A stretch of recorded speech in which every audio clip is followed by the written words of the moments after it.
Oh que non, ce ne sera pas la neige qui va nous empêcher de découvrir les adresses de la chaussée d'Alzenberg à Saint-Gilles. Au programme de cet after, je vous propose de déguster des bento chez Nico Nico. On ira brasser de la bière chez Beerstorming, mais avant ça, je vous emmène chez Canine, une boutique consacrée aux chats et aux chiens.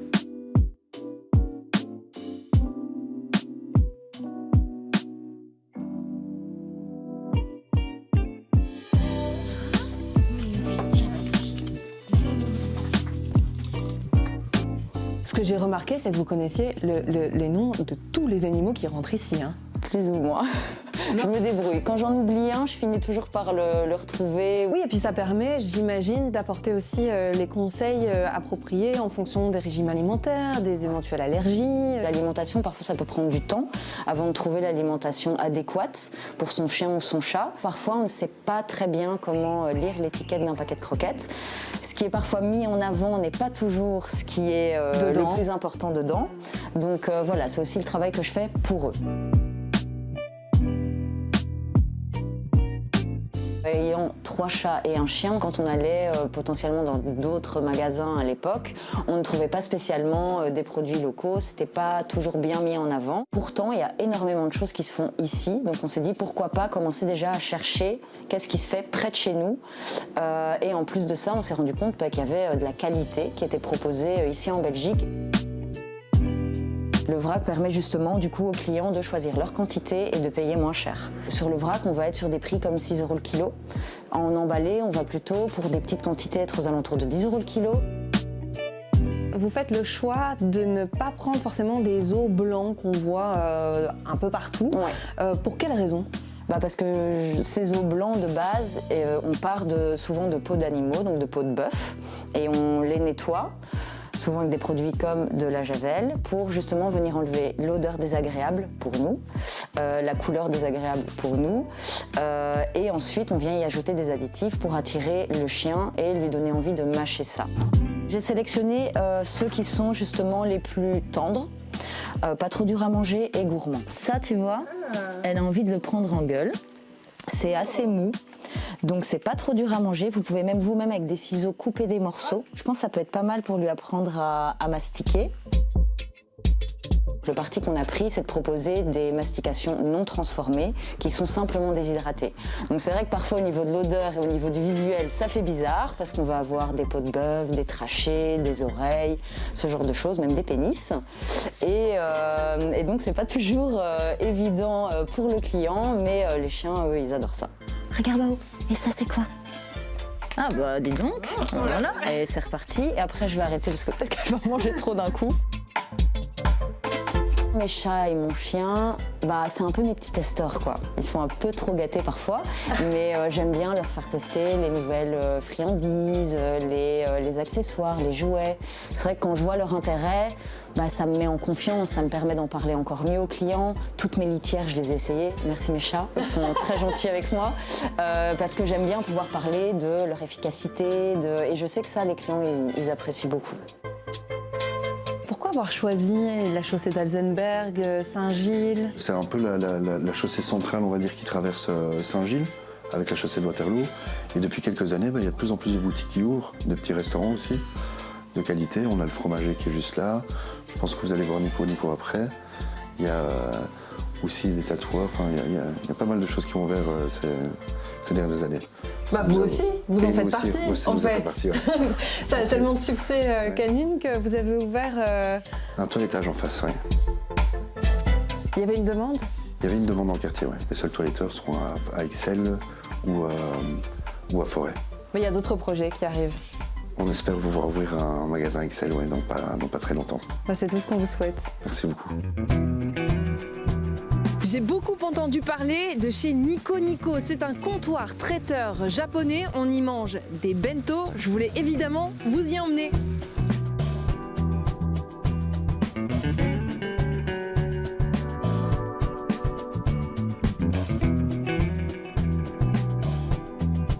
chez Nico Nico, nous, on cuisine la cuisine de tous les jours du Japon. Donc nous, ce qu'on voulait, c'était mettre en avant ce que vous mangeriez si vous habitiez à Tokyo et de l'envie de faire découvrir vraiment ce que moi je mange en famille aussi, puisque la moitié de ma famille est japonaise. Le type de cuisine que je fais, qui a un nom qui s'appelle l'Obanzai au Japon et qui est vraiment une cuisine d'auberge. C'est vraiment la qualité des ingrédients, le fait de travailler des choses vraiment de saison. C'est trop. Non, c'est bien. Ça collait bien avec aussi la cuisine familiale et de dire voilà, en famille on ne mange pas tous les jours la même chose, on n'a pas un menu défini. Le sashimi, le sushi est très connu en Europe, mais bon, c'est pas... Quand on est au Japon, on mange assez rarement de sushi, donc voilà, c'est des choses beaucoup plus accessibles, en tout cas au Japon, et puis qui sont moins connues ici. Et moi, j'avais envie de parler de ça, quoi, et de faire découvrir ça. Pourquoi est-ce qu'on parle de rigueur dans la cuisine japonaise? Parce qu'on apprend très lentement, il n'y a pas de... L'apprentissage est non verbal, donc il faut apprendre petit à petit. Moi, ça fait 25 ans que je fais ça. Et donc c'est en observant les gestes de ceux et celles qui savent déjà qu'on arrive à apprendre. C'est même vu comme quelque chose de pas très poli d'expliquer les choses à un cuisinier.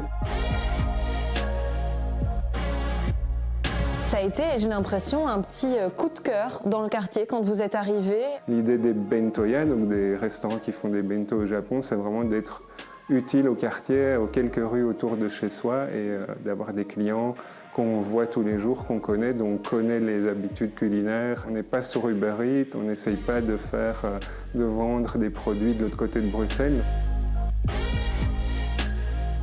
De base, vous avez commencé en faisant que du takeaway à emporter. J'étais tout seul au début, et donc je faisais la cuisine et le service tout seul, donc ça avait quand même une limite dans la capacité de service. Et le Covid est arrivé, et comme c'est un quartier très résidentiel, notre chiffre d'affaires a explosé. Tu t'es entouré de compétences et d'expériences aussi. On a à la fois des jeunes du quartier qui viennent bosser avec nous et puis des gens de la communauté japonaise avec qui peut-être c'est plus facile aussi de communiquer par rapport justement à la cuisine que je fais qu'on ne peut pas apprendre dans les écoles. Et donc c'est bien d'avoir des gens qui savent de quoi je parle quand on cuisine ensemble. Et donc tu deviens à ton tour la personne qui montre sans parler. Oui, exactement, oui. Que serait Bruxelles sans ces bières artisanales et en particulier Saint-Gilles? Je vous emmène chez Beerstorming. On peut y brasser soi-même sa propre bière.